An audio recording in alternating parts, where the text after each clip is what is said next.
राम जय राम जय जय राम। श्री राम जय राम जय जय राम। सबको मेरा नमस्कार। उद्घोष क्रांति राम की में आप सबका स्वागत है। हम लोग श्री हनुमान जी के चरित्र की चर्चा कर रहे थे और हमारा आधार है श्री हनुमान चालीसा। श्री हनुमान चालीसा एक हनुमान बनने की प्रक्रिया का मंत्र है।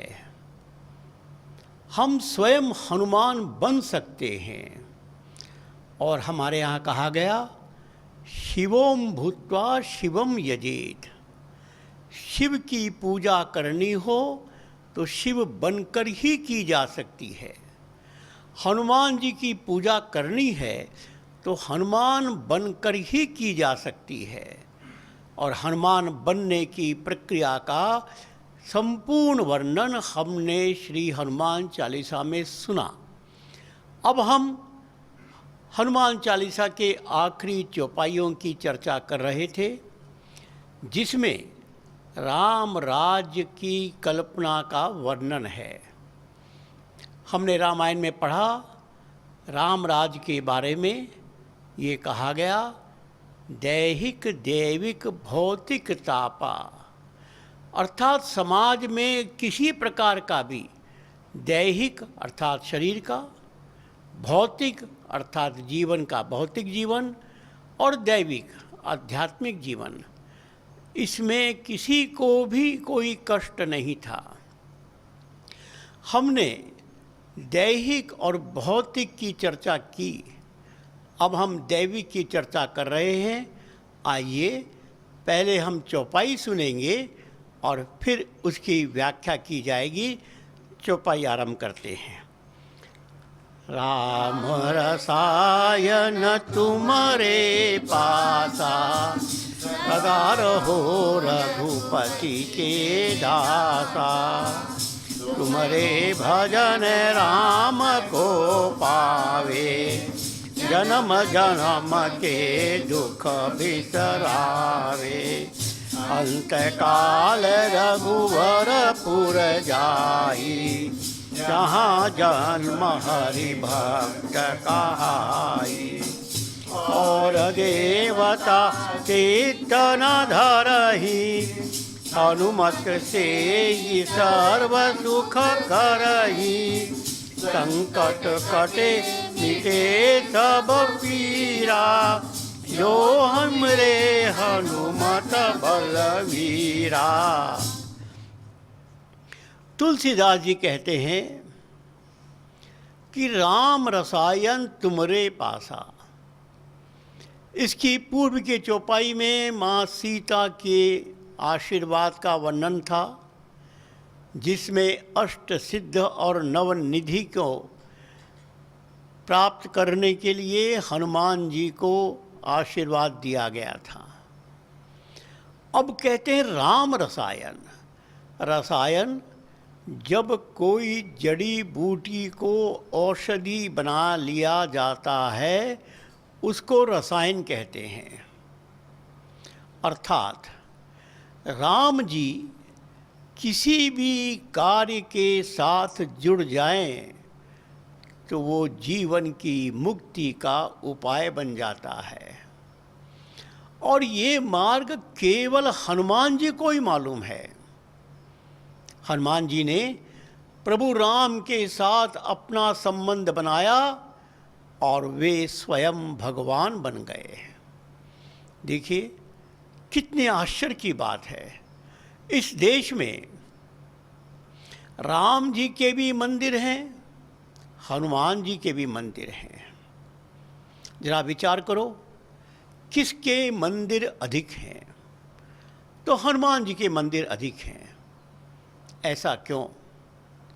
बस यही राम रसायन का प्रभाव है।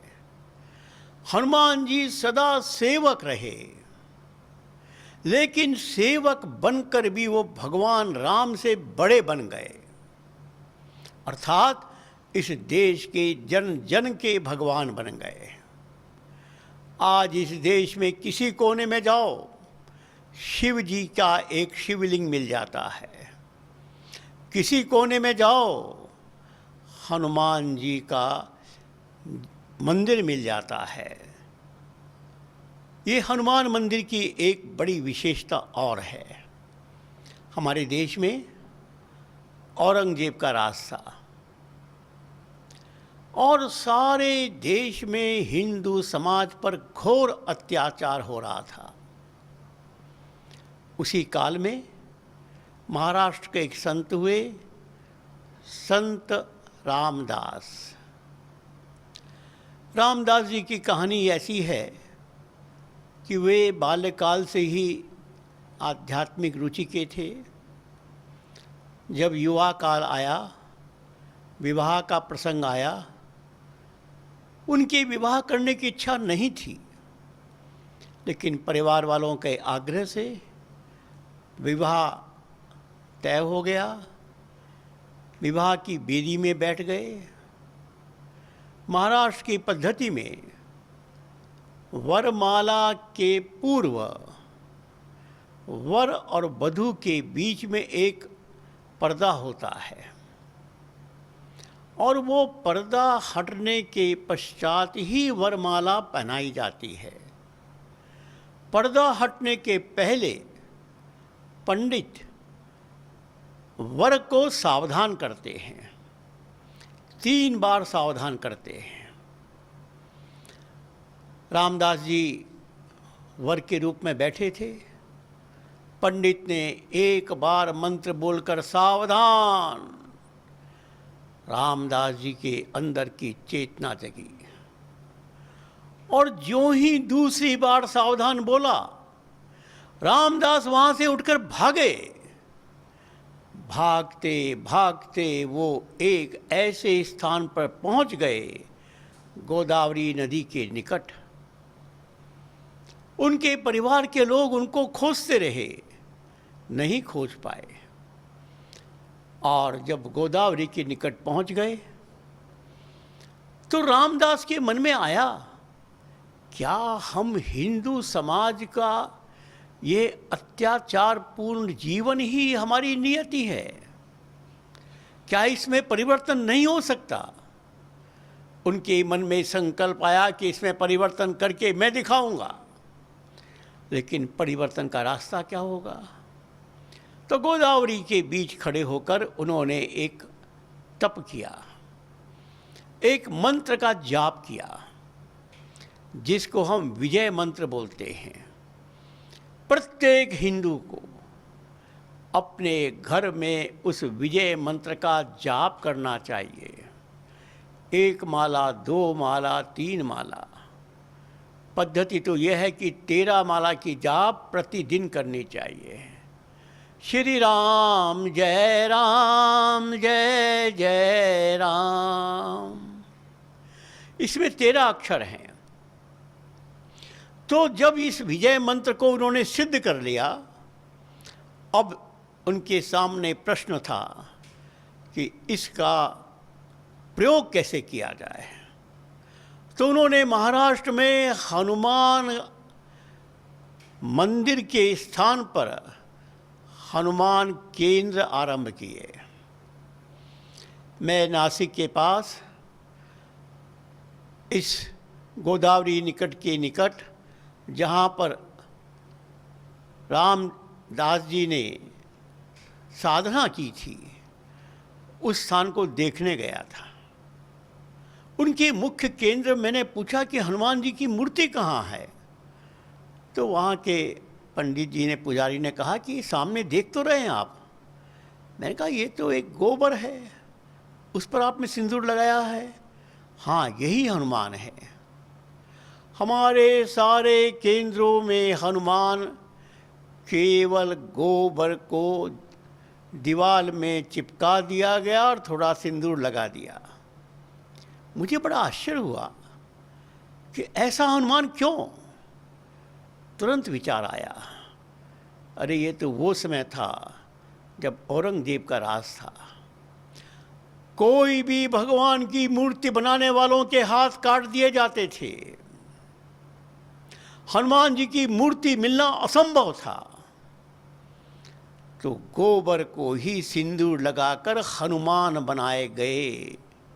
सारे महाराष्ट्र के गांव-गांव में हनुमान अखाड़े बने।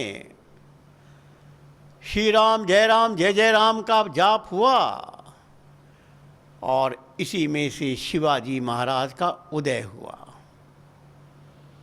शिवाजी महाराज ने हिंदू साम्राज्य की स्थापना की। और ऐसा कहते हैं कि जब शिवाजी महाराज का राज्याभिषेक हुआ तो उसके पूर्व शिवाजी महाराज स्वामी रामदास के शिष्य बन गए थे। शिवाजी महाराज स्वामी रामदास जी के पास आते हैं और अपने राज चिन्ह के रूप में तलवार को स्वामी जी के चरणों में रखते हैं और निवेदन करते हैं कि प्रभु, आप ही मेरे गुरु हैं, आपकी कृपा से ही आज का दिन आया है, अब आप ही राज्य करिए। स्वामी रामदास ने कहा कि शिवा, मैं तुम्हारा गुरु हूँ, तो मेरे आदेश का पालन करना तुम्हारा कर्तव्य है। जाओ, मेरी ओर से तुम राज करो। राज मेरा होगा, राज हनुमान का होगा, लेकिन उसको क्रियान्वित तुम करोगे। ये था हनुमान अखाड़े का प्रभाव। ये था विजय मंत्र का प्रभाव। घोर अंधकार में भी शिवाजी महाराज ने राम हिंदू साम्राज्य दिवस हम लोग मनाते हैं। सारा महाराष्ट्र मुक्त हो गया, सारा दक्षिण मुक्त हो गया और ऐसा मुक्त हुआ कि औरंगजेब को शिवाजी को परास्त करने के लिए स्वयं दक्षिण आना पड़ा और फिर वो दक्षिण से वापस नहीं जा पाया। ये जो औरंगाबाद नाम का शहर है, ये औरंगजेब की कब्र का नाम है, अर्थात औरंगजेब को यहीं पर दफनाया गया। ये था प्रभाव हनुमान जी का। वही बात रामदास जी की तुलसीदास जी कह रहे हैं। राम रसायन तुम रे पासा, सदा रहो रघुपति के पासा। अर्थात तुम सदा रघुपति के साथ रहोगे, तुम सदा राम जी के साथ रहोगे, तुम सदा राम जी की तरह पूजित होगे। कहना तो यहाँ ये चाहिए था तुम राम जी से भी अधिक पूजित होगे, लेकिन सच बात तो यह है कि चूंकि राम राजा बन गए थे, राजनीति में आ गए थे और हनुमान जीवन भर सेवक रहे थे, राजनीति से दूर रहे थे, इसलिए हनुमान राम से भी अधिक बड़े भगवान बन गए। हनुमान इस देश के जन जन के भगवान बन गए। आज भी वही स्थिति है।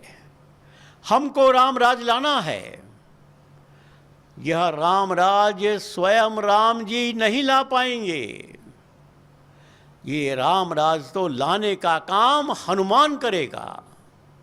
बस राम जी गद्दी पर बैठेंगे।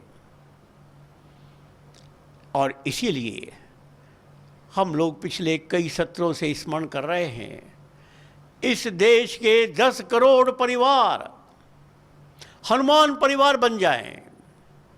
हर परिवार का एक युवा हनुमान बन जाए और हर 10 परिवार में एक युवा योद्धा बन जाए।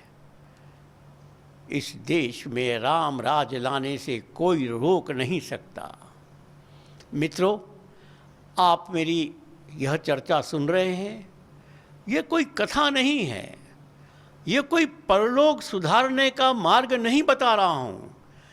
इस लोक को ही स्वर्ग बनाने का रास्ता तुलसीदास जी बता रहे हैं। इस लोक में ही सिद्धि मोक्ष प्राप्त करने का रास्ता तुलसीदास जी बता रहे हैं। मार्ग हनुमान परिवार। और उसके बाद कहा, तुमरे भजन राम को पावें, जन्म जन्म के दुख बिसरावें। हनुमान जी के माध्यम से तुम राम जी को पाओगे और जन्म जन्म के दुख समाप्त हो जाएंगे। देखो, हमारे यहाँ हिंदू समाज में एक मान्यता है,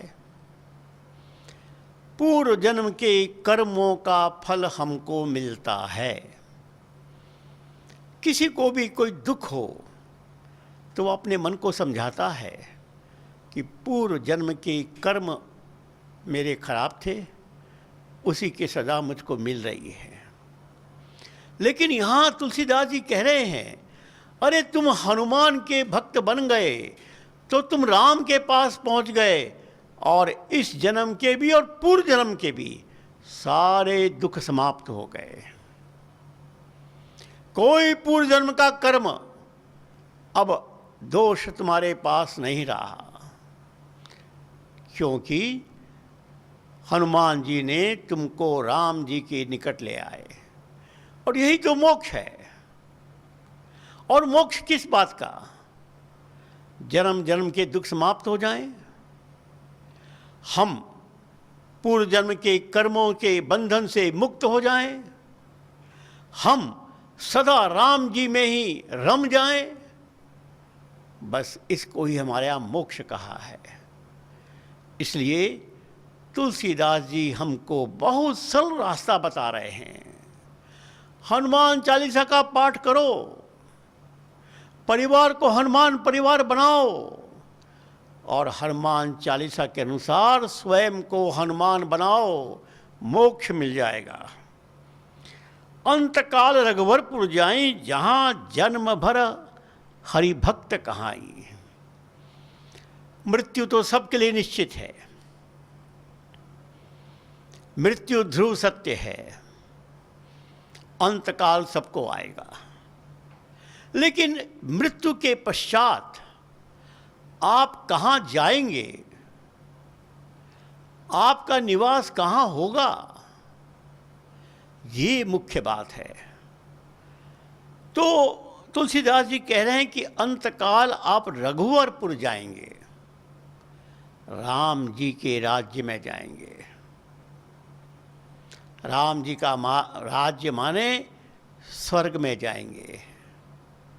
और ये स्वर्ग कोई अलग नहीं है, इसी धरती पर ही स्वर्ग है।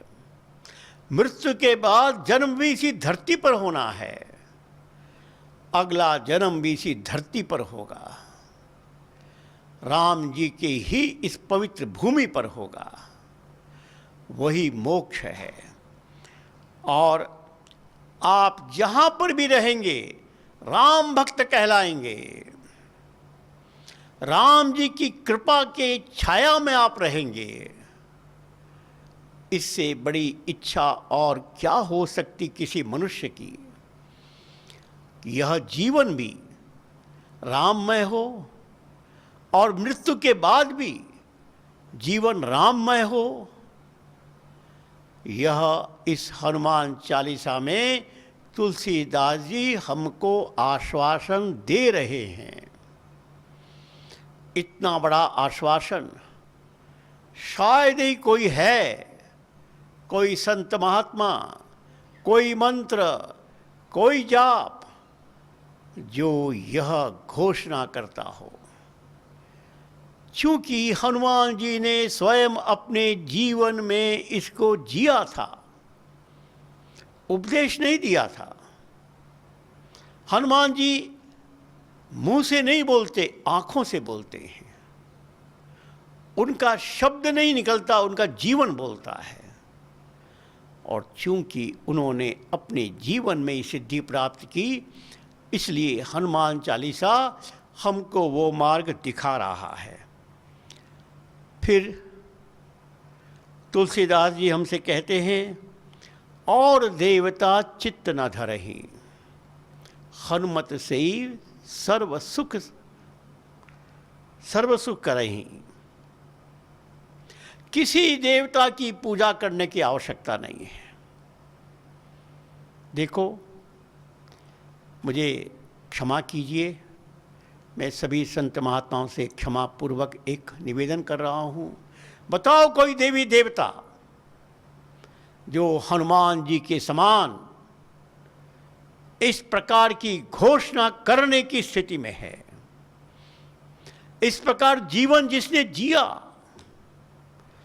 जिन्होंने उपदेश नहीं दिया, जो राजनीति में नहीं गए, सेवक बनकर भी राजा राम से बड़े बन गए, ऐसा कोई देवी कोई देवता हिंदू मान्यताओं में नहीं है।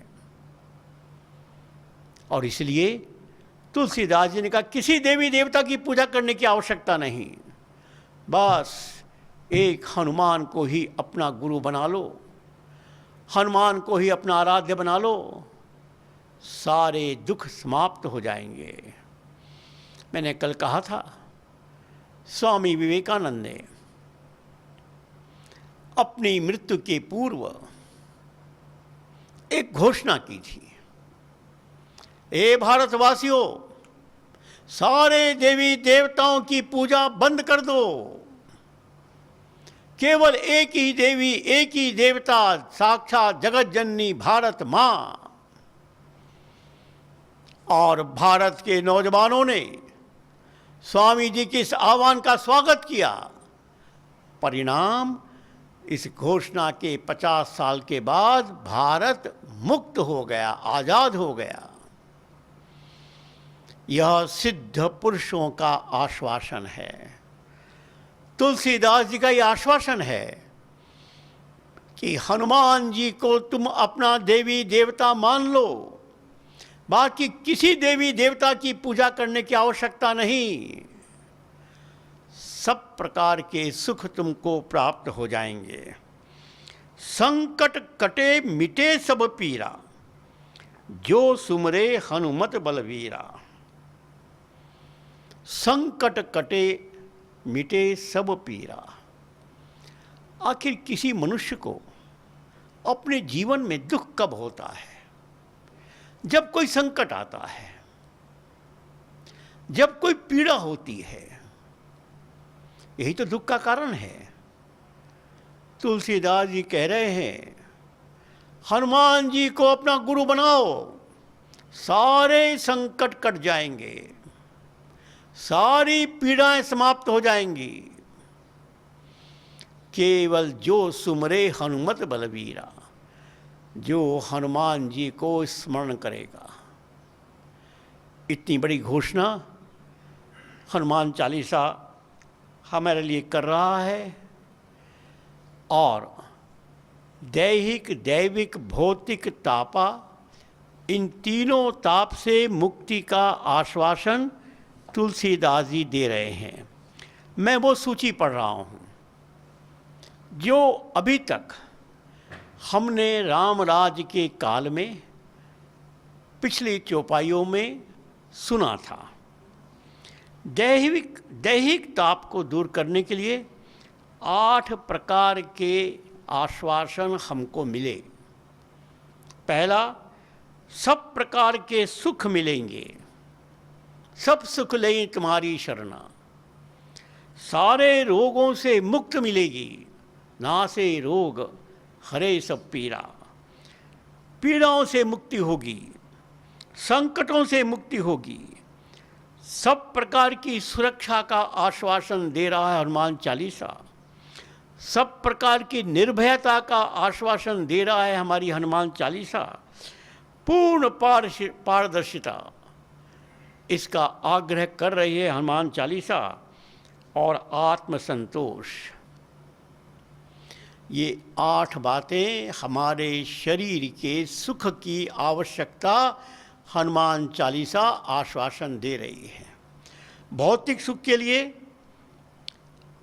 तपस्वी राज सत्ता का आश्वासन दे रही है हनुमान चालीसा। राम की तरह राजा, सब पर राम तपस्वी राजा। उसी प्रकार कल्याणकारी राजतंत्र, इसका आश्वासन दे रही है हनुमान चालीसा। आतंकवाद की समाप्ति। आज हमारे देश में ऐसे कितने ही जिले हैं जहां ना केंद्र सरकार के कानून चलता है, जहां नहीं प्रांतीय सरकार का कानून चलता है, केवल आतंकवाद का कानून चलता है। केवल गोलियों से बात होती है। न जाने कितने निर्दोषों की हत्या हो गई होगी, चाहे वो पुलिस हो, चाहे वो सेना हो, चाहे वो सामान्य नागरिक हो। आतंकवाद ने इस देश को अंदर से खोखला कर दिया है। इस आतंकवाद से मुक्ति के लिए भी आश्वासन दे रहा है हनुमान चालीसा। सारी मनोकामना पूर्ण करने का आश्वासन हनुमान चालीसा हमको दे रही है। और सज्जनों की रक्षा, दुष्टों का प्रहार, दुष्टों का विनाश, यह भी आश्वासन हमको मिला। और सबसे बड़ी बात जो माँ सीता ने आशीर्वाद दिया हनुमान जी को, 9 सिद्धियाँ, 9 निधियाँ और 8 सिद्धियाँ, ये सब हनुमान जी की कृपा से हमको प्राप्त हो रही हैं। 9 निधियाँ माने भौतिक उन्नति। कोई अपेक्षा, कोई आकांक्षा बचेगी नहीं 9 निधियाँ प्राप्त होने के बाद। अब जहाँ तक दैविक बात है, आध्यात्मिक बात है, राम भक्ति की आश्वासन, राम कृपा का आश्वासन, परम धाम का आश्वासन, मोक्ष प्राप्त का आश्वासन, आध्यात्मिक तेज का आश्वासन, अष्ट सिद्धियों का अनुशासन, जन्म चक्र से मुक्ति का आश्वासन, सभी देवताओं की कृपा का आश्वासन, ये सब हमने अभी तक की चौपाइयों में सुना। अर्थात हनुमान चालीसा कोई परलोक की सिद्धि का उपाय नहीं है। इस लोक को ही स्वर्ग लोक बनाने का रास्ता है। सामान्यतः हमारे संत महात्मा हमको उपदेश देते हैं, तुम्हारा परलोक सुधर जाएगा, तुम्हारा अगला जन्म सुधर जाएगा, तुम स्वर्ग में जाओगे। ठीक है, उनको मैं प्रणाम करता हूँ, लेकिन मेरा एक प्रश्न है, परलोक तो हमने देखा नहीं है, अगला जन्म हमको पता नहीं है, हमको पता है तो यही लोक है। और इसी लोक को स्वर्ग बनाने का रास्ता बताइए। स्वर्ग जाने का रास्ता मत बताइए, स्वर्ग बनाने का रास्ता बताइए। ये लोक स्वर्ग कैसे बनेगा? यह रास्ता श्री हनुमान चालीसा हमको बता रहा है। और इसके पश्चात अब हम अगली चौपाइयों में शरणागति में जाएंगे। हनुमान जी ने अपने जीवन से हमको कैसे गुणवान होना चाहिए बताया, हमारा स्वभाव कैसा होना चाहिए बताया, हमें क्या क्या करना है ये बताया, स्वयं करके दिखाया, सारे समाज का आशीर्वाद कैसे मिलेगा यह दिखाया, राजनीतिक सत्ता में कैसा परिवर्तन होगा, देश का विकास और विस्तार कैसे होगा, और राम राज्य के दैविक भौतिक तापों से मुक्ति कैसे मिलेगी। अभी तक की चौपाइयाँ हमको ये मार्ग बता रही थी। आइए आगामी चौपाइयों में अब हम हनुमान जी के शरण में जा रहे हैं और हनुमान जी के शरण में जाकर अपने जीवन को हम सफल बना रहे हैं। आरंभ करेंगे। जय जय जय हनुमान गोसाई, कृपा करो गुरुदेव की नाई। जो 7 बार पाठ कर कोई, छूटई बंदी महासुख होई। जो यह पढ़े हनुमान चालीसा, हो ये सिद्धि साखी गौरी सा। तुलसीदास सदा हरि चेरा, कीजय नाथ हृदय में डेरा। कीजय नाथ हृदय में डेरा। पवन तनय संकट हरण, मंगल मूर्ति रूप। राम लखन सीता सहित, हृदय बसहु सुरभू। सियावर रामचंद्र की जय, पवन सुत हनुमान की जय। उमापति महादेव की। हनुमान चालीसा की समाप्ति तुलसीदास जी बहुत गरिमामय ढंग से कर रहे हैं। सबसे पहले तो इस हनुमान चालीसा का प्रारंभ भी हनुमान जी को गुरु मानकर हुआ था। श्री गुरु चरण सरोज रज, यहाँ से हनुमान चालीसा आरंभ होता है।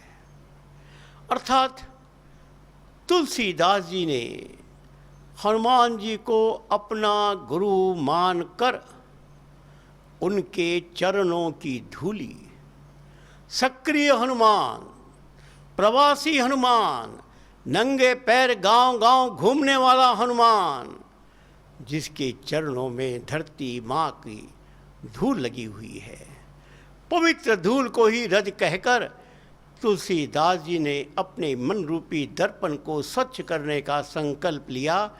हनुमान चालीसा आरंभ हुआ। अब तुलसीदास जी पुनः कह रहे हैं, हे हनुमान तुम्हारी जय हो। हे गोसाई तुम हम पर गुरुदेव की भांति कृपा करो, हमारे गुरु बन जाओ। अब यह गुरु बनने की चर्चा, इसका एक बड़ा भारी महत्व है। आपने प्रारंभ में सुना था कि हनुमान जी के चरणों की धूली से मन रूपी दर्पण को साफ करो। ये दर्पण में क्या दिखाई देता है, इसको क्यों साफ करने की बात की? क्योंकि दर्पण में हमको अपनी छवि दिखाई देती है। और तुलसीदास जी हमारी छवि को ही हनुमान कह रहे हैं, हमारे मन को ही हनुमान कह रहे हैं। हनुमान किसी मंदिर में नहीं बैठा है, हनुमान हमारे मन मंदिर में बैठा है। हमारे मन में बैठा हुआ हनुमान ही हमारा गुरु है। हमने किसी अन्य बाहर के व्यक्ति को गुरु नहीं बनाया है, हमने अपने मन में बैठे हनुमान को ही गुरु बनाया है। क्योंकि मन से अच्छा गुरु दुनिया में और कोई नहीं हो सकता। एक बार हमारा मन पवित्र हो जाए, सात्विक विचारों का भंडार हो जाए, प्रभु राम लखन सीता हनुमान का मंदिर बन जाए, कोई भी प्रश्न पूछो मन उसका बिल्कुल सही उत्तर देगा। कोई भी संकट आए मन उसका सही मार्ग बताएगा। अर्थात मन से बड़ा गुरु कोई नहीं है।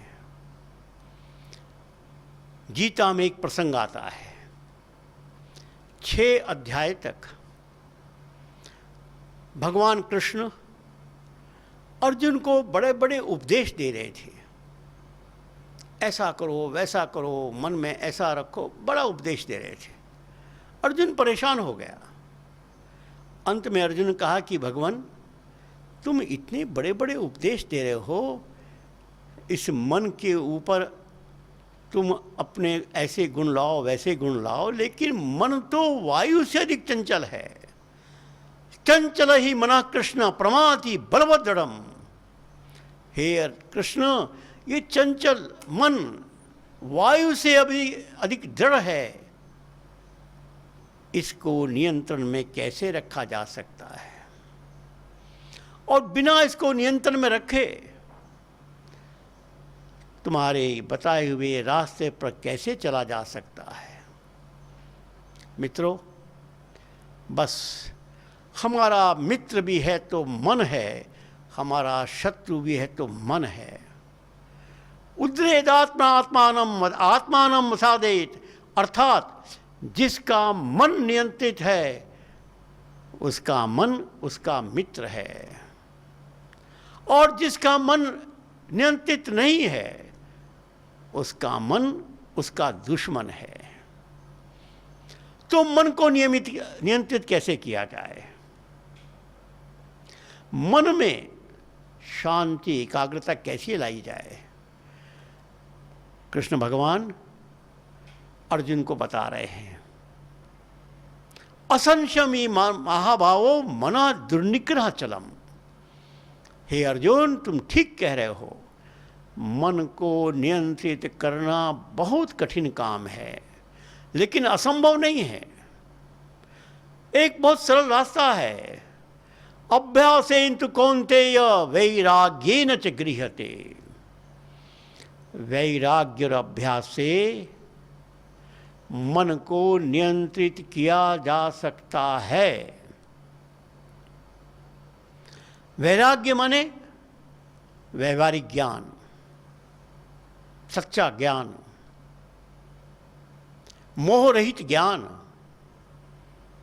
बस मोह रहित ज्ञान का तुम अभ्यास करते रहो, मन नियंत्रित हो जाएगा। और मोह रहित ज्ञान का ही तो उपदेश हनुमान चालीसा दे रहा है। इसलिए यहां कहा गया, जो सतबार पाठ कर कोई, छूटई बंदी महासुख होई। सतबार पाठ का मतलब जो बार बार हनुमान चालीसा का पाठ करेगा, सारे बंधन दूर हो जाएंगे, महासुख मिलेगा, मन नियंत्रित हो जाएगा, मन शांत हो जाएगा, मन तुम्हारा गुरु बन जाएगा, तुमको कोई गलती नहीं करने देगा, तुम्हारा मार्ग कभी भटकने नहीं देगा। सही मार्ग पर चलने के लिए मन तुम्हारा पथ प्रदर्शक बन जाएगा। हनुमान चालीसा की यह एक बड़ी उपलब्धि तुलसीदास जी हमको बता रहे हैं।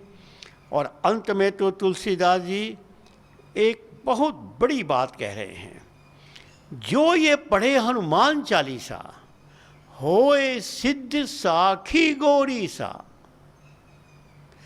जो हनुमान चालीसा का पाठ करेगा उसकी सारी मनोकामना सिद्ध हो जाएगी। और इसके लिए साक्षी कौन दे रहे हैं? गौरी शंकर, शिव जी। अब देखो, हनुमान शिव जी के ही तो अवतार थे, अंशावतार थे, और इसलिए अपने अंशावतार का स्मरण करने पर साक्षात शिव जी ही तुमको सारी मनोकामना सिद्ध होने की गारंटी ले लेंगे। इससे बड़ी बात और कोई क्या कह सकता है? अब ये शिव समाज, इसकी चर्चा हम अलग से भी करेंगे, लेकिन एक बात समझ लो, ये शिव समाज, शिव जी हमको गारंटी देंगे। ये शिव जी कौन है? पुनः शिव जी को अदृश्य भगवान मानकर कल्पना लोक में जाने से कोई लाभ नहीं है। अरे हमारे इसी लोक में शिव जी हैं, जिसको शिव समाज कहते हैं, जो इस देश का गरीब समाज है, जो इस देश का वनवासी समाज है, प्रकृति पुत्र है, वही इस देश के सुख की गारंटी दे सकता है। चाहे दैविक सुख हो, चाहे भौतिक सुख हो, चाहे कोई और दैहिक सुख हो, सारे सुखों की गारंटी यह शिव समाज ही दे सकता है।